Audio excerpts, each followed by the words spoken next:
Hello, everyone. Welcome to Nightly Scroll. I'm Haley Karania. Thank you for being here. Thank you for watching. If you're watching on Facebook or X, I urge you to come over and watch on Rumble because that's the only place you can watch the show in full, and it's the only place you can scroll with all my homies in the live chat. So 6 p.m. Eastern Time, Monday to Friday, go to rumble.com/Haley. It brings you to the Bongino Report channel. That's the only place you can watch the show in full. Of course, if you can't catch us at 6, I know people catch us later on Rumble, or they listen on their favorite podcast platform. Wherever you listen, tell a friend. Throw the link in the group chat. You never know. Maybe they'll stay. Maybe they'll become a homie. We got a big show on deck tonight. Secretary of War, Pete Hegseth, is fighting for equality. You know, you would think that the left would be all over that. They would love that, but of course, they're losing their minds. Then Rosie O'Donnell is in therapy, and whatever she's paying that therapist, it is not enough. And meme lord President Trump trolls the left with a video they are calling, anyone want to guess? Racist. And is a government psyop. Is getting into traffic, you know, are they planning something? Is the world a stage? Is it all fake? We're going to discuss in Tinfoil Hat Time. Put your phones on Do Not Disturb. Nightly Scroll starts now. Just said we should get shirts that say, be a homie, not a homo. We'll think about it. Thank you for your suggestion. We do need to get on some other merch options. Maybe we'll talk about some more tomorrow. But that's very funny. President Trump and Secretary of War Pete Hegseth, they spoke to hundreds of generals and admirals at the Marine Corps Museum in Quantico, Virginia earlier today. And they announced various changes that will be made, of course, from the top down.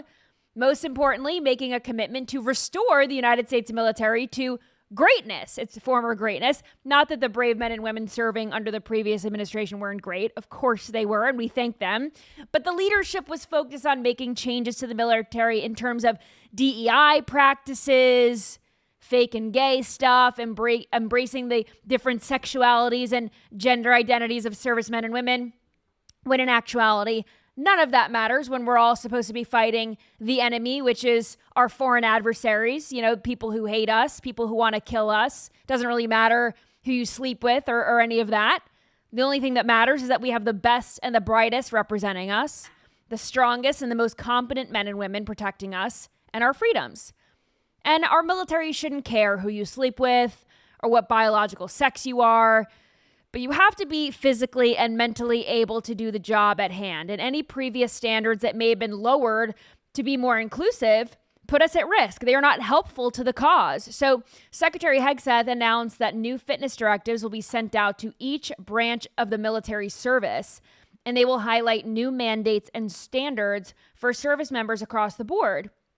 Now, what these are specifically, I don't know. I was looking into this in the Army combat fitness test. You know, certain things are different with all the branches of the government, but Army, these are things like maximum deadlift, a standing power throw, hand release push-up, sprint drag carry, plank, 2-mile run.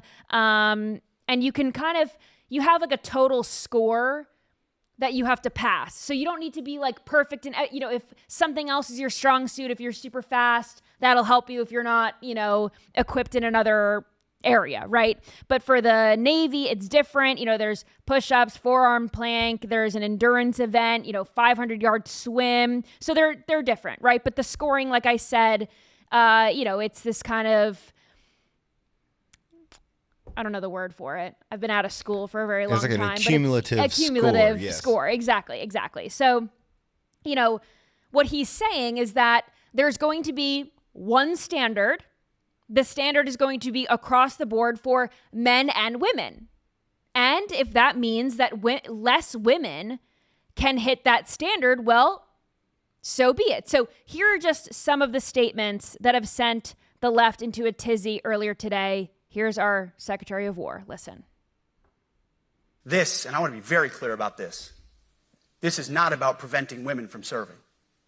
We very much value the impact of female troops. Our female officers and NCOs are the absolute best in the world. But when it comes to any job that requires physical power to perform in combat, those physical standards must be high and gender neutral. Yep. If women can make it, excellent. If not, it is what it is. If that means no women qualify for some combat jobs, so be it. That is not the intent, but it could be the result, so be it. It will also mean that weak men won't qualify because we're not playing games. Right. This is combat. This is life or death. As we all know, this is you versus an enemy hell-bent on killing you. To be an effective, lethal fighting force, you must trust that the warrior alongside you in battle is capable, truly physically capable of doing what is necessary under fire. You know this is the only standard you would want for your kids and for your grandkids. Yep. Apply the War Department Golden Rule, the 1990 test, and the E6 test, and it's really hard to go wrong. This is not controversial at all. And if you think this is controversial, you are too soft to be in the military. I am serious. If you are offended by these kinds of things, by this language, you better find the door. Because fighting for your life against terrorists in a war zone is going to be way worse than having to do as many pull-ups or push-ups as the men, right? I mean, this is ridiculous. But of course, this outrage is not coming from people in the military, because I think most of these people would agree. I was going through the comment section and there were so many servicemen and women saying, I agree with Secretary of War Pete Hegseth. I agree with this because, like he is saying, and we're going to play another clip in just a second, if you are out on the battlefield and you need to carry your brother next to you, you better be able to do that. And if your people cannot rely on you, you are a waste of space out there, for real. So anyway, it's fighting terrorists is going to be worse than the pull-ups and push-ups that you have to do. And if you want to serve in the United States military at the highest levels, you will have to work for it. And if you can't do it, there are other ways that you can serve in the military. But if you are on a battlefield, if you are in active service, the men and women around you, if they cannot rely on you, you are not an asset. You are a liability. But Secretary Hegseth was not done. Watch this. This administration has done a great deal from day one to remove the social justice, politically correct, and toxic ideological garbage that had infected our department, to rip out the politics. No more identity months, DEI offices, dudes in dresses. No more climate change worship. No more division, distraction, or gender delusions. No more debris. As I've said before, and will say again, we are done with that shit. Amen. And of course, this is all in reference to some of the policies that were set forth by the Biden administration, ones that embraced transgenders in the military and actually paid for their transgender surgeries. Yeah. These are things that the United States military nor the American taxpayer should ever have been paying for. And yet that was a priority for the Biden administration, and not anymore. No men in dresses, no servicemen wearing dog masks and other bondage. If you remember that story from a few years back, we are returning to normalcy. We are returning to excellence. But here is just a few of the responses from the left. Now, I just saw this before we went to air. John Harwood tweeted, and I don't know who this is. I had to click on his profile. Apparently, he's like a former journalist. So you can imagine that he's a leftist nutjob. But he says, Pete Hegseth has made clear that if he had his way, the U.S. military would have no blacks in leadership positions and no women at all. And I just played 2 clips. That is not what Pete Hegseth said.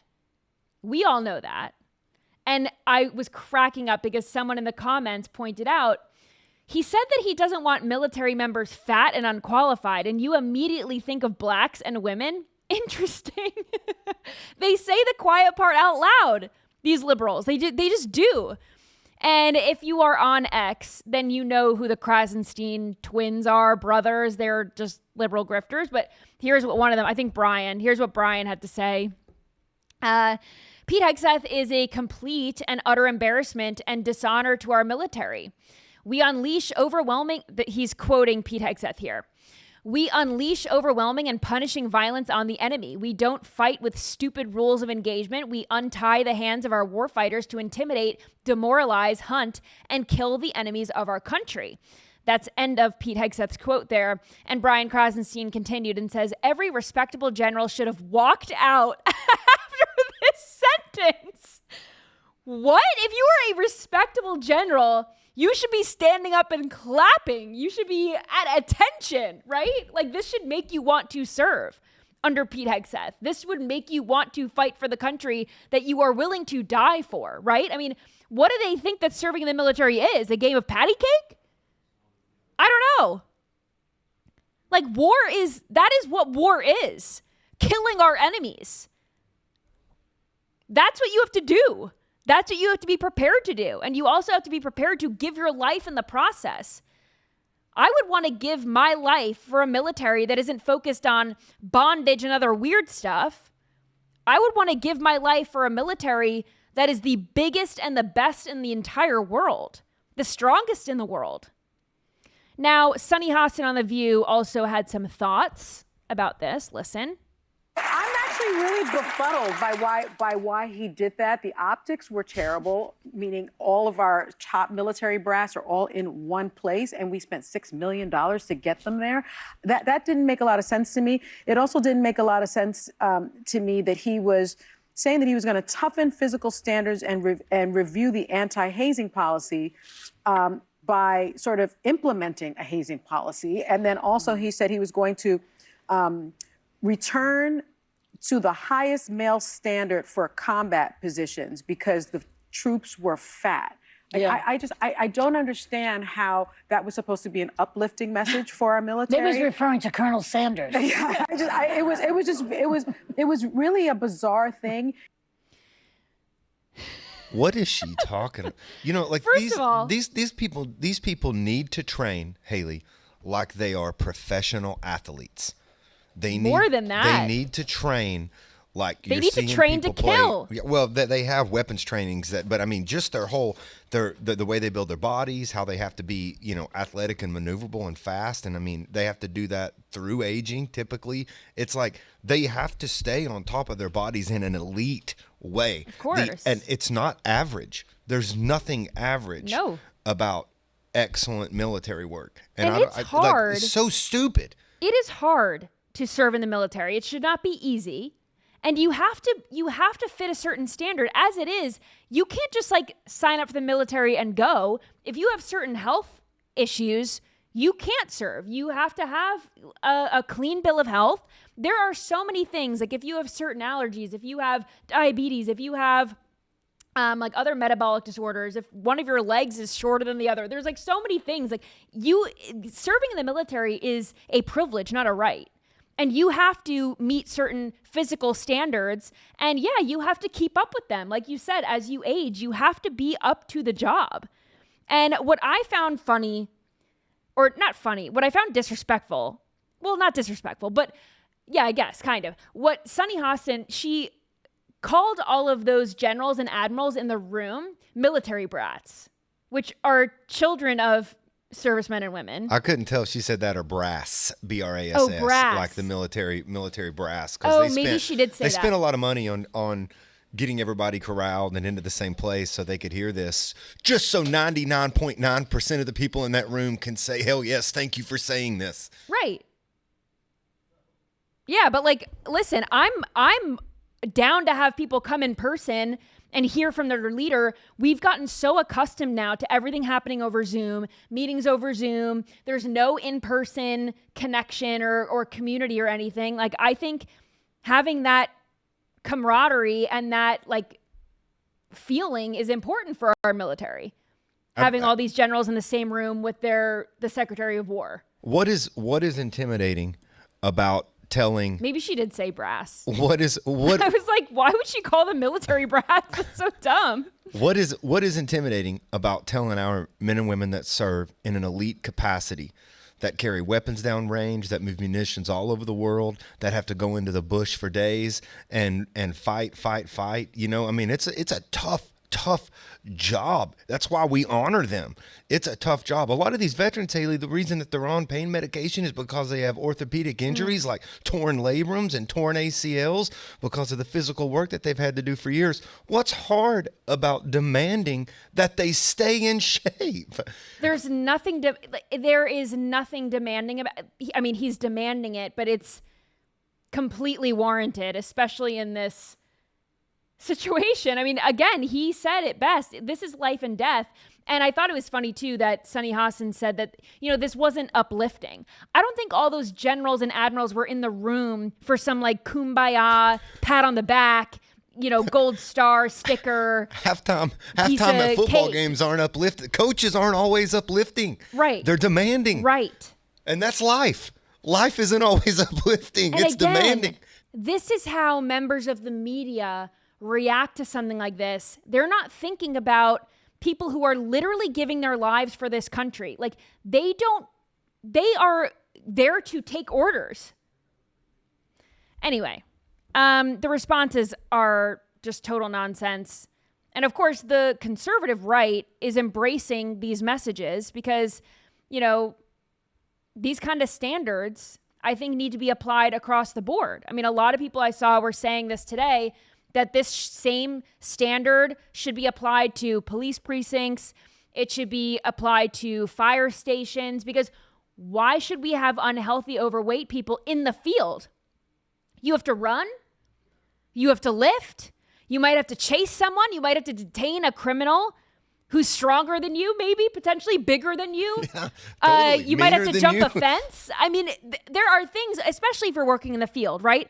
But if you can't do these things, there are other jobs for you in this field. But I'm saying, if you are in the field, if you are saving people from fires, if you are detaining criminals and things like that, you need to have a certain physical standard, and it needs to be the same across the board. You might have to carry a body. You need to be equipped to do all of these things.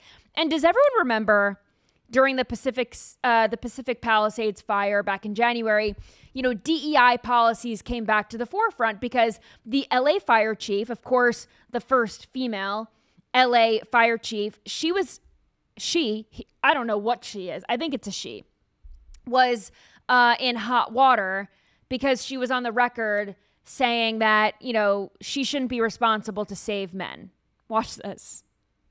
You want to see somebody that responds to your house, your emergency, whether it's a medical call or a fire call, that looks like you. It gives that person a little bit more ease, knowing that somebody might understand their situation better. Is she strong enough to do this? Or you couldn't carry my husband out of a fire, which my response is, he got himself in the wrong place if I have to carry him out of a fire.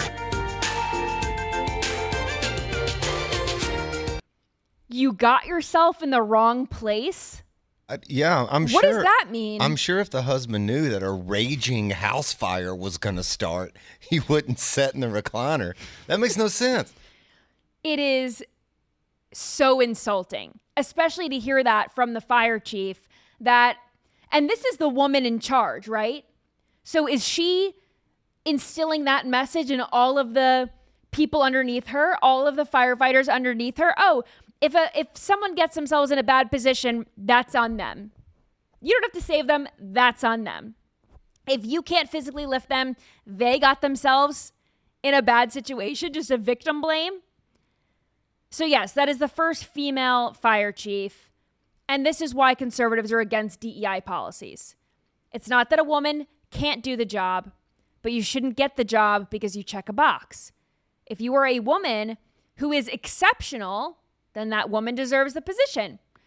If she victim blames men who need to be saved from a burning building, that's not exceptional. She should not be a firefighter, and she certainly shouldn't be in charge of other firefighters.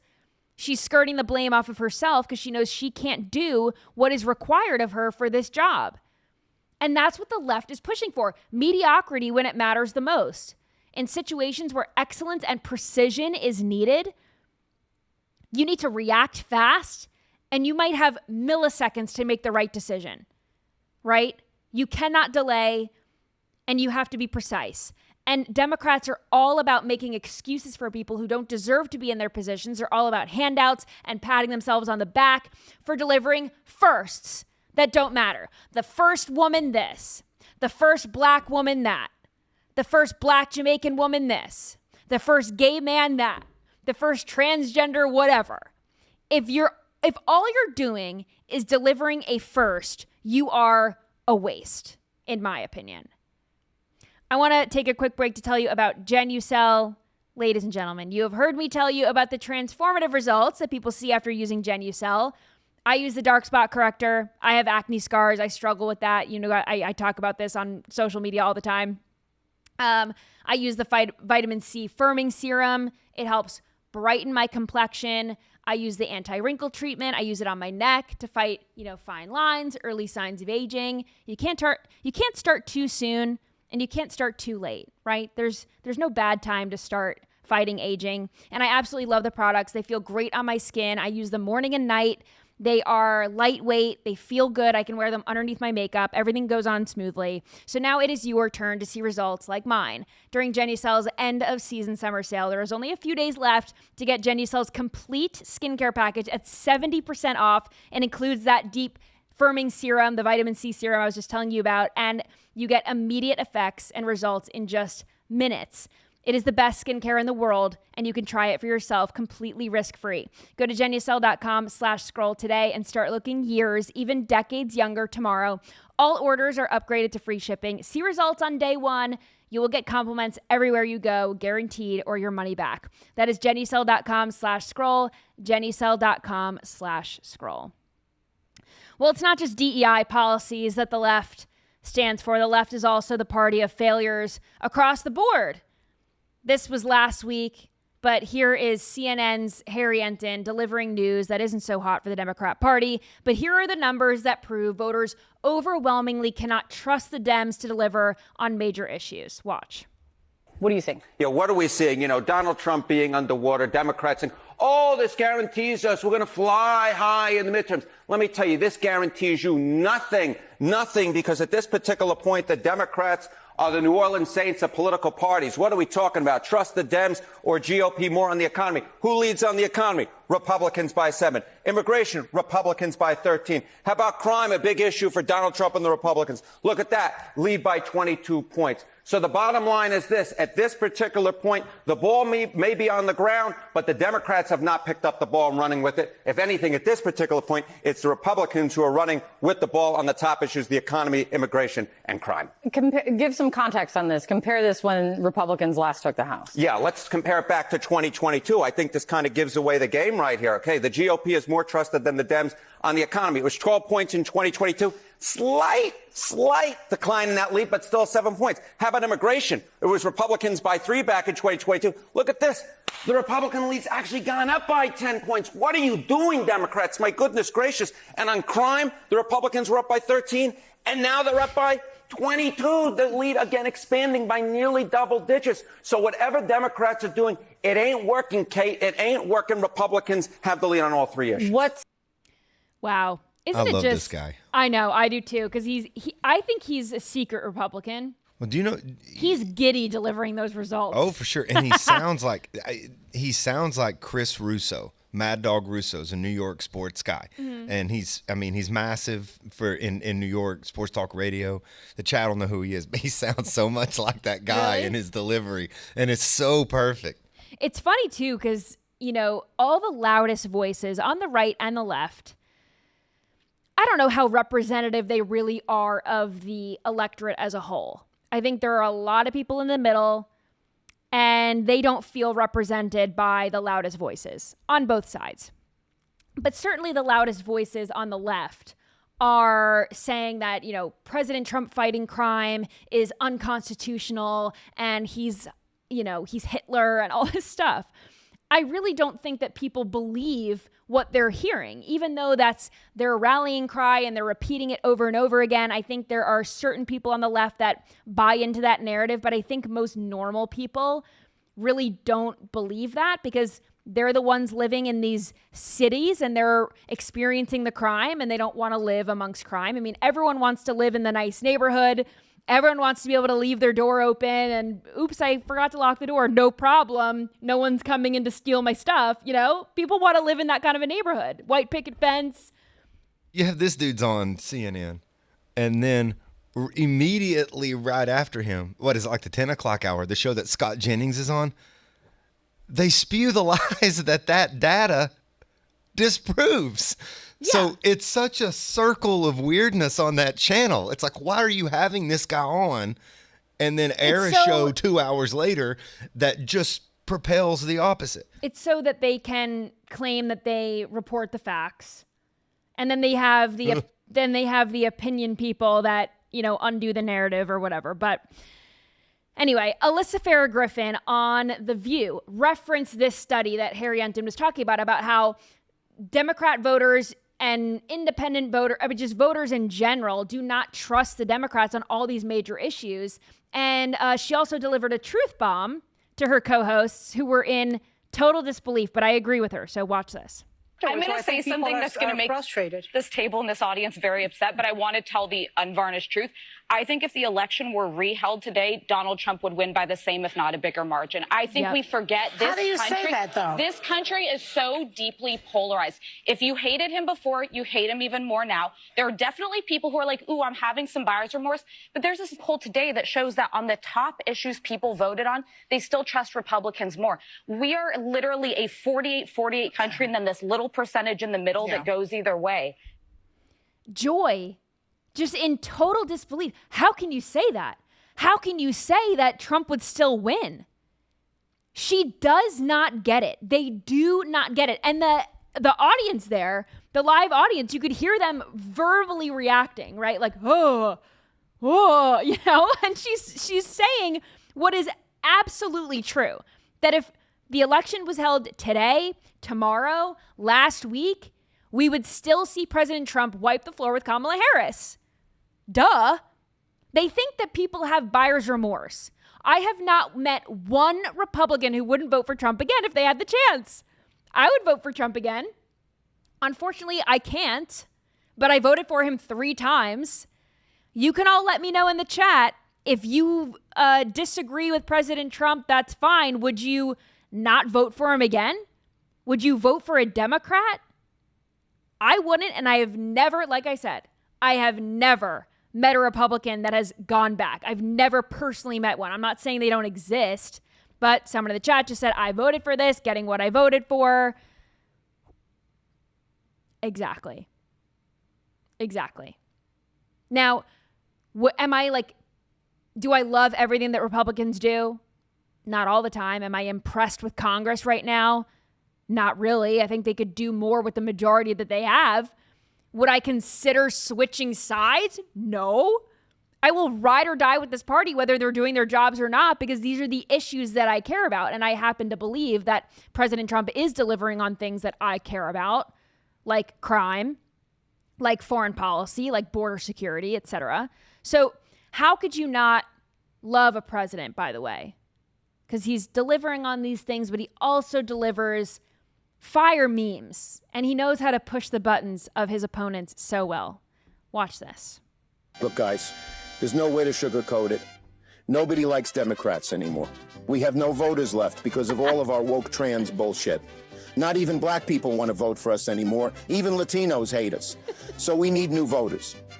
And if we give all these illegal aliens free health care, we might be able to get them on our side so they can vote for us. They can't even speak English, so they won't realize we're just a bunch of woke pieces of shit, you know, at least for a while until they learn English and they realize they hate us too.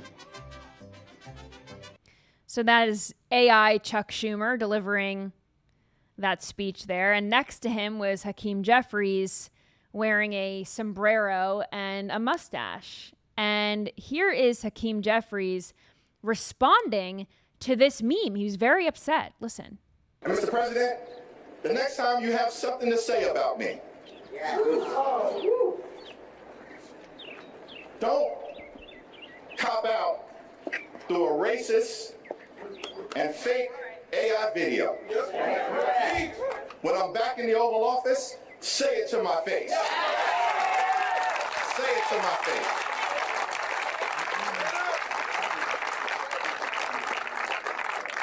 I'm sure he would love to, by the way. I don't think President Trump is one to hold back. I think if President Trump was in the same room with Hakeem Jeffries, he would give him a piece of his mind. That is who President Trump is. But also, I saw people on X were saying that Hakeem Jeffries is totally trying to be the Timu version of Obama. You know, like a poor man's Obama. He kind of has that same inflection, the same cadence. Talking in the pause with the talking. Yeah, you know, totally. Yeah, it's like a what is it, like the dollar store version of Obama? Totally. But I mean, to even respond to this stuff, and he was on MSNBC, I believe, with Lawrence O'Donnell last night, and he was asked about this again. It's so funny how the mainstream media, like, they take everything that President Trump does and says very, very seriously, which, yeah, like, I get it. He's the president of the United States, but you also have to cover the news from a 2025 lens where memes exist. And you have to understand the president that you're covering. You kind of have to know who you're covering and also know your audience and kind of understand the landscape, the digital landscape that we all live in. Yes, President Trump made fun of Hakeem Jeffries in this meme. It's so unserious to have Lawrence O'Donnell be like, and how do you feel about that? And then to have him respond and say these like serious responses. It's just like, it's a joke. It's a joke. And they can't take a joke. It's just so embarrassing. How many Orange Man memes have you seen? Could you imagine if Donald Trump responded to everything, every meme on the internet about him? Like, get real. Then I saw this. Do you guys remember former Republican senator from Arizona, Jeff Flake? I totally forgot about Jeff Flake, by the way, because he hasn't been in office in a few years. But he posted this on X in response to all these memes. And he said, come on, fellow Republicans, we're better than this. Come on. Come on. It's a meme. It's a joke. It's 2025. Get with the times. The left is literally murdering us and we're just making jokes. To be like, let's do better and be better. Shut up. Shut up and grow up. Like, this is the most soft take I've ever heard. Can you tone down your racist memes? No. We're having fun out here. We're getting murdered. Let us have a little fun. Okay? Then President Trump announced a deal with Pfizer today, which is a great breakthrough here with Big Pharma to bring American drug prices down and to bring them in line with the lowest paid by other developed nations. This is the MFN price, the most favored nation price. So President Trump has been outspoken on this issue. He delivered this in his first term. He is doing it again, bringing prescription drug prices down and drug prices in general. And this is what he had to say. In case after case, our citizens pay massively higher prices than other nations to pay for the exact same pill from the same factory, effectively subsidizing socialism aboard with skyrocketing prices at home. So we would spend tremendous amounts of money in order to provide inexpensive drugs to another country. And when I say the price is different, you can see some examples where the price is beyond anything, 4 times, 5 times different. So we are paying astronomical prices. The rest of the world is paying half that and even more, right? So back in May, President Trump signed an executive order, and it was the Delivering Most Favored Nation prescription drug pricing to American patients. That's what it was called. Essentially taking action on this to bring down those drug prices, like I was saying. Then on July 31st, President Trump sent letters to all of the leading pharmaceutical companies and manufacturers outlining how we're going to do this, how they have to bring down the prices of prescription drugs. So now today, this is a next step in this whole process. The agreement will provide every state Medicaid program in the country access to these lower prices on Pfizer products. So this sets the scene, sets the standard. Hopefully other big pharma companies will fall in line and do the same. But this is great. And the agreement essentially requires Pfizer to offer medicines at a deep discounted price to American patients. So this is wonderful. But President Trump, just on the topic of President Trump being the ham that he is, he made this joke after RFK Jr. sneezed during this presser. So watch this. They couldn't test. God bless you, Bobby. I hope I didn't catch COVID just there. Don't you have Paxlovid? What is it? Paxlovid. He's got Paxlovid. Give me a Paxlovid immediately. So he's gesturing there to the CEO of Pfizer, and Pfizer makes Paxlovid, which people are using to cure and treat COVID, which is very funny. And then this reminded me, because President Trump, people say that he's a germaphobe, right? There's these rumors that he really doesn't like the shaking hands, the sneezing, all that. It's like a little much. So it just reminded me of this moment from 2020 during, when this was the heightened COVID era, and Dr. Birx said that she was feeling a little under the weather, and this is how Trump reacted. This throwback, watch. You'll notice I was not here over the weekend. I think this is the part that we really need to take personal responsibility for. Saturday, I had a little low-grade fever. Uh-oh. So, actually, probably a GI thing. But, I'm meticulous. I'm a physician. I looked it up.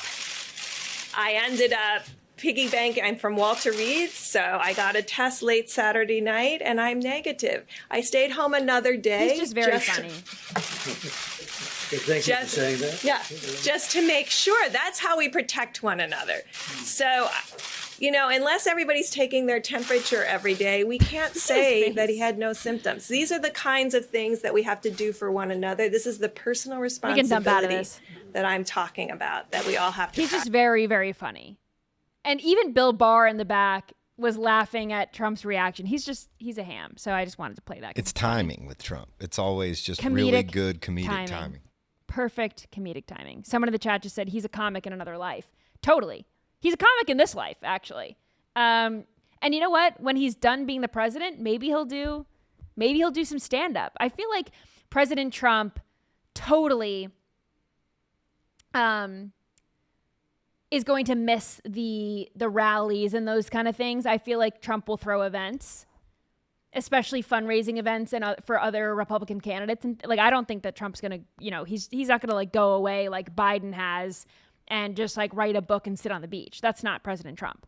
So maybe he'll be even funnier when he's not, the president of the United States. And I still think he'll be a fixture in the Republican Party, right? Do you think he's just, I don't think he'd be able to, he'll work till he dies. I mean, he's just that kind of person. So that's what I'm saying. We're going to have a long time of 100%. That's what I'm like. I think the best is yet to come with Trump and the jokes, especially when he's got the pressure off of his back. He's not the president anymore. I think he's going to, anyway, I think he's going to thrive in his retirement. All right. Rosie O'Donnell, as we know, moved to Ireland to escape President Trump, but she was on Nicole Wallace's podcast, Best People, I think it's called. We'll take that with a grain of salt. But here's Rosie O'Donnell saying, she's very upset about President Trump, and even her therapist was wondering why. Watch. When people say, I changed my mind, we have to say, welcome back to reality. Let's all be Americans together, right? Because what's happening is not only happening to Democrats, it's happening to everyone. And when the Medicaid cuts go in, old people are going to start to die. What he's done yet hasn't even hit us yet. Right. And if he's not stopped now, we have lost our country. And I don't know, Nicole, how it is that some people cannot see it. My therapist said, why are you so upset? And I said to her, why are you not? Yeah. Yeah, I have that conversation too, because the gaslighting that I think you're alluding to, if you're a thoughtful, informed person, you do stop and say, well, maybe it is me. Newsflash, old people are going to start to die, Andy. That's never happened before, but it's going to start happening now because of Trump and Medicaid cuts. And it's all Trump's fault. Old people are going to start to die. Why is it that every single person that Rosie talks to, this happened when the clip we cut from Don Lemon, this happens with this lady, they're just looking at Rosie yeah. No, I know. They just nod their what heads. What Rosie O'Donnell from another country is telling them is the most fascinating stuff they've ever heard in their lives. Why? Why does that happen? You know, Rosie O'Donnell has this therapist, as she says. And the therapist is asking her, why are you so upset? And I think the therapist is asking this from obviously a rational standpoint. Rosie O'Donnell does not have to deal with President Trump.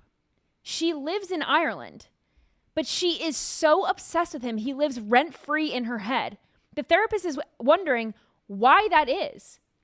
You literally got on you took a one-way flight to Ireland, and you are still obsessed with the guy in the country you left behind. What was the response? That is lunacy. What was the response like? Why are you so upset? And Why then are you so Rosie, upset? and then Why are Rosie you looked not? back at her. Why are you not? 'Cause it's probably I an would have Irish started woman. talking to Rosie about my problems at that point and billed her by the hour. Rosie O'Donnell should be paying a lot more. Whatever she's paying for her therapist, it is not enough. I feel for that woman. Greta Thunberg is in the news again. She's part of this flotilla of activists that are, they tried to get into Israel and then Israel turned them away. Their flotilla has been going through it, if you will. And her flotilla had to be evacuated by Turkey, by Turkish officials. So here's the headline. Turkey rescues Greta Thunberg flotilla ship after leak in engine room. So one of the vessels suffered a leak. It broke down and began taking on water. And this was in the Mediterranean. They were in between Cyprus and Egypt when the ship issued a distress call. And Greta Thunberg has pushed back on criticism recently that this Gaza-bound flotilla that she's on is a publicity stunt. She said no one would imperil themselves purely for attention, which people would do that. And I think that she is one of those people because she does not need to be on this trip. They have gotten to Israel. The Israeli government deported them. And now what are they doing? They're floating around the Mediterranean? That sounds like a vacation. What are you doing? Then earlier this month, the flotilla was hit by a drone strike when it was docked in Tunisia. So they're just going back and forth from, Gaza or as close to Gaza as they can get. Then they're over in Africa, and then they're just floating all over the Mediterranean. At what point do you go home? What point? The cameras aren't at home for her. She's where the cameras are. At what point do you say, we've been bombed? Leak in the engine room. We've been bombed. We've taken on water. We've been deported by the Israeli government. When do you throw in the towel? I guess you're going to go down with the boat. What is the end game here? They're going to I don't know, drop in on parachutes and I don't know what they're going to do. Deliver aid?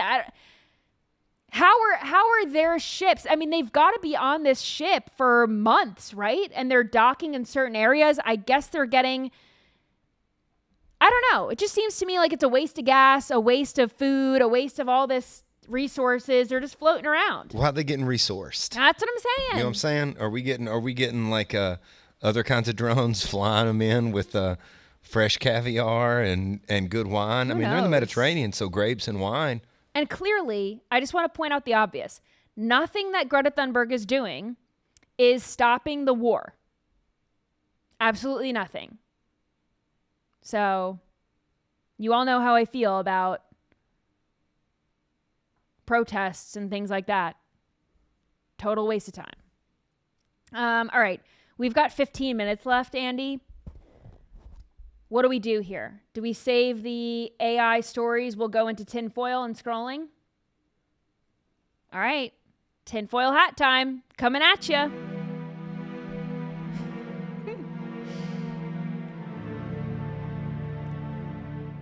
right. Now I have to get my tinfoil hat on. Please hold. Okay. So this isn't really a real conspiracy theory, I would say. But this one TikTok user has said that she thinks traffic is not real. It is created by the government to hold us down, to hold us back. They want our money. They want our time. They want to keep us controlled. So is traffic a psyop? Take a listen. They suppressed my last video because they don't want you to know that they are starting traffic, that they just want traffic to be there so that they can get your money for the easy pass. They want you to be anxious so that you can go buy medicine. They are starting the traffic. It isn't real. Why do you think there's traffic at the same time every day? Why do you think that is? Because they are starting traffic. They are starting traffic, y'all! Okay. Of course, she's exaggerating a little bit, right? But let's talk about traffic being a potential psyop. She mentions that traffic happens at the same time every day, which makes sense because during commuting hours, there are more people on the road. There's more opportunities for someone to, boob up and slow down and get into an accident or whatever. The more people that are on the road, the more, traffic there is going to be. But do we think that the government is potentially creating traffic? We know that they are capable of creating traffic because we'll show you this video that shows the start of traffic. There's no reason for it. I think I have the solution here. The video says, y'all, I finally witnessed the beginning of traffic and there's just no one there's one person going slow in front. There's no accident. There's no issue. There's no reason for all of these people to slow down. So what is it? Also, we know that cops can do what do they call it? Like a traffic brake where the cop will kind of swerve because there's an accident up ahead or something and they want to slow everyone down. I'll tell you what happened in real time. So that idiot was making that video in her car while she was driving, and about 40 cars back, somebody was filming her in real time while she was making the video. She is the cause of the traffic jam. But she's not the cause because it was already happening for her to react to it. What she said that was interesting is them forcing you to take roads. Like maybe there's, these public non-toll roads are constantly worked on, so you have to jump on here. In Florida, we have the turnpike. So, you can get, it's like the golden stairway to Disney. And so you get on the turnpike, it costs you money. And in Orlando, it's nothing but the turnpike. So you just sort of you wonder if the roads are pushing you to fund some of that stuff. Right. But well, that was one of the things that she was mentioning. Do we think that there's an incentive for us to drive to make money on gas, on Easy Pass, on certain things? The more you're sitting in your car, the more you have to pay those things. There's also the daisy chain reaction, pump the brake effect. Have you ever been driving and you just pump the brake? And you're like, the person in front of you, you see their brake lights. You brake. You don't know how slow they're going or how, you know what I'm saying? I have always thought this. I don't know why cars don't already have this, but if someone is just tapping on their brake, the brake light should be yellow. It should go on a gradient, yellow to orange to red. If someone is braking hard, the light should be red. If they are just tapping, wouldn't that be helpful to know that they're not fully stopping so then you don't have to fully stop? Well, some people Why does that not exist? Should I invent it and become a millionaire? That sounds like a good idea. That also might stop collisions. I don't know. I think certain people can't drive and shouldn't drive, and they cause problems on the freeway for everyone. Totally. What pisses me off, you're sitting in traffic for, 20 minutes, 30 minutes. You're like, what is going on up there? You can't see what's going on. You're thinking maybe it's an accident, maybe whatever. You get up to where the accident or whatever is. It's just people staring for no reason. Move it along. We don't need to look. But then I was thinking, could cops or the government put a makeshift something. Maybe it's not even a real accident. Maybe it's not even a real traffic stop or anything. But do they want people to rubberneck to slow down? And I don't know. Maybe there's more of a conspiracy. That could happen. The other thing that drives me crazy is when they decide to take like a double wide trailer down the middle of the interstate with like 3 caution cars at 7 a.m. That also jacks up everybody's traffic flow. And so that's a choice. Like they chose to do that. Why couldn't you do that at like 10:30 when everybody's already at work? Yeah. I don't know. People in the chat say no, that it's not a government psyop. But I do think it's funny that she was making that while she was driving. Agreed. I mean, that's it's just entertaining. That's why I wanted to preface this by saying this isn't really a real tinfoil hat time. It's not a real conspiracy theory, but it could be. You know, the government is capable of a lot. They lie to us. They take our money. Traffic might just be one of these other money-making operations for the government. You never know. All right, let's get into scrolling time. This is a funny video. This woman says that if you're going to a party with a bunch of liberals, here's some icebreakers that you can use. Listen. Nice to meet you, sir. How far along are you? Do you feel like harming yourself or others? How much do you hate yourself for being born white? What are your daddy issues? Hey, cool mask. What's your favorite mental illness? Hey, how much did you make at that last protest? Cool tail. Yeah, man. Fuck the oligarchy. Hey, are you going to that protest tomorrow? Soros is providing all the signs. They're saying God in the Pledge of Allegiance at the schools. Can you believe that? Oh, did you hear about the new book they're putting in the library? It's about transitioning your preschooler. I'm going to get it for my son. Daughter. Son, daughter. I thought that was funny. I wouldn't want to go to a liberal party. I feel like they're not very fun because, again, these conversation starters, not fun. But if you did have to make small talk with these people, great ideas. Also, another time suck one would be, how many mental illnesses do you have? And then you could just let them go on and on and on. I am so about finding middle ground with people. Not bringing up politics. Talk about movies. Don't even bring this stuff up. Talk about something else. Talk about what pets you have, what dogs you like. Talk about where you went to high school. Talk about where you're from. Like, don't even go there, because one side will just walk away. Yep. Anything but politics. But I would avoid this party like the plague. I wouldn't be invited. I wouldn't be invited. You know what, Andy? We're not getting the invite, and that's okay. That's okay. All right. This next video, comedian talking about RFK Jr. in the hospital. I thought that this was hilarious. Watch. RFK, what are you doing in the hospital? We interrupt your vital signs to bring you an important message. You have autism. Don't worry, you probably just picked it up from a public toilet seat or an ex. Luckily, there's a cure. My new RF kombucha, now available in the way back of CVS's and in all IV fluids. So how committed to the role was this comedian? Did he actually wait RF until he went in kombucha? for a procedure here? I don't know. Play it again. Is this a real... Maybe it's just a doctor's office. I don't know. RFK, what are you doing? He looks like he's in hospital? there. Looks legit. We interrupt your vital signs to bring you an important message. It could have just been... You have autism.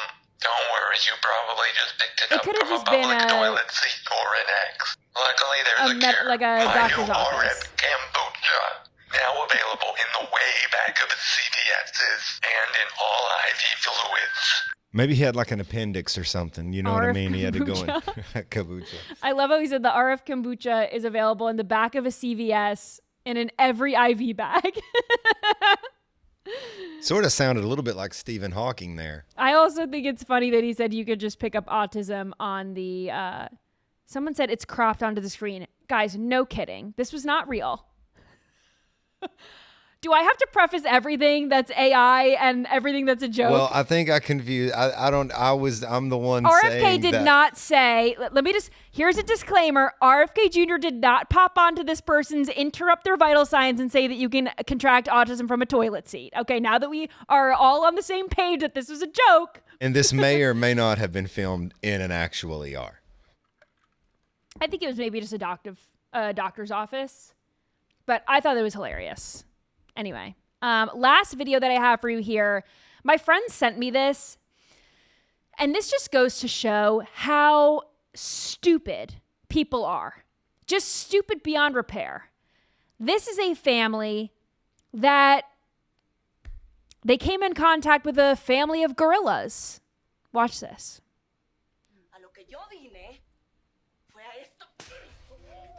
And the woman gets pushed by the silverback. She's lucky that's all that happened to her. She was about 5 seconds from getting Donkey Konged. Look at that thing. Huge. Why are these human beings even in the vicinity?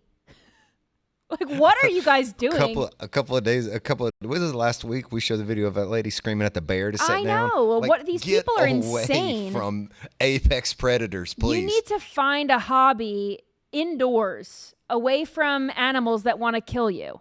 This is why I think Jurassic Park could be real, because idiots run up to the Tyrannosaurus Rex and wave at it in the movie Jurassic Park, and they're always the first to get eaten. This is going to be tough. If there would be a Tyrannosaurus Rex, somebody like that idiot right there would walk up and try to feed it a carrot, and that's it. I have not seen Jurassic Park or Jurassic World. That's the new one, right? I'm going to let the chat take out its frustrations. I have not seen that movie. I have not seen Jaws. Yeah. I got to watch that in my free time. What's better, Jaws or Jurassic Park?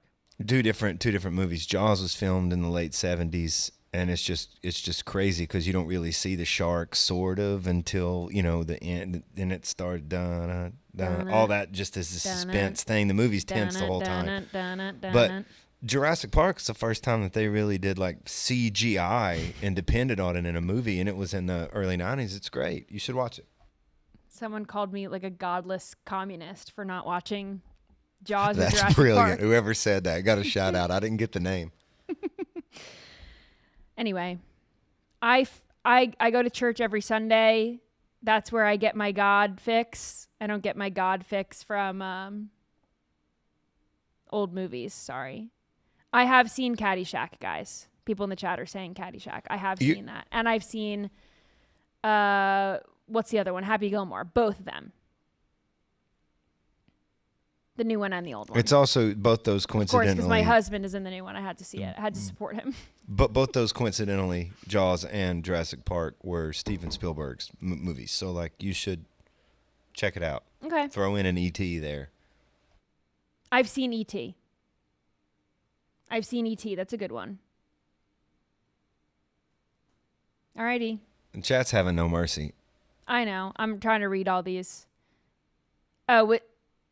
Oh, shoot. It just scrolled away. It's too fast. But someone said, sorry, I didn't mean to offend you. I don't get offended. Somebody said watch the Blues Brothers. That's a great one, too. Maybe that was the person that said godless communist was saying that, but it just went by too fast. Sorry. But I don't get offended, so don't worry. Alrighty. Thank you all for joining me tonight. You can follow me on social media at Haley Caronia, HAYLEY. CARONIA. It's down there if you're watching. I'm on TikTok. I'm on Instagram. I'm on Truth Social. I'm on X, of course. And thank you for watching the show. I love everyone. I love getting to chat with you in the chat. Literally, chat in the chat. But I'll see you right back here tomorrow. Bye.